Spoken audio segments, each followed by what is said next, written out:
Guys, welcome back to my channel. I will be explaining the installation of my rear mudguard. This basically is this is a KTM inspired mudguard. Obviously it isn't a KTM mudguard because you'll get this product say between 1950, 1200, 1300 depending on where you are.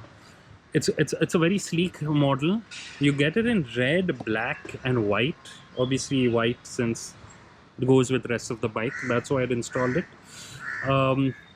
You get this you get the rear mudguard separately, and this tail light section is separate. This tail light section comes with a plastic support over here where you can install the number plate. Now the problem with the plastic support is when you take a reverse and you hit something, which I did, the plastic broke and then I had to place the number plate below for some time. Now what I have done, and what I did not realize initially, was this was just plastic. It used to wobble a lot in high speeds and obviously it didn't look good. So what I did, and this is an extra expense obviously, is I installed this stainless steel support. It's basically a cage over here and over here, and this right now is rock solid, so no more wobbling.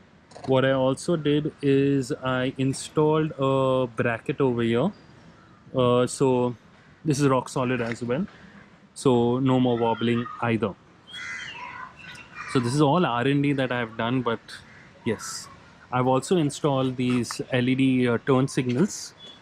And does it go with the overall bike? Absolutely. Does it make the bike feel a little taller? Absolutely. Does it make the bike look a little more expensive? Absolutely. So yes, I don't know, I'm saying this because it's my bike or what, but I honestly believe it looks good. So yes, so this is one of my, what I'm going to do is I'm going to emphasize on every part of my bike so that the video is not too long. If you are new to my channel, I have created a exclusive video for the rally kit as well. Now I have created a video for this. I'll be creating a video for the front mudguard as well. So please do stay tuned. I hope you like what I'm posting. Please do subscribe, please do share, most importantly, and I look forward for seeing you in my next video. Thank you. And yes, that's my top box over there, which will go on top. Thank you.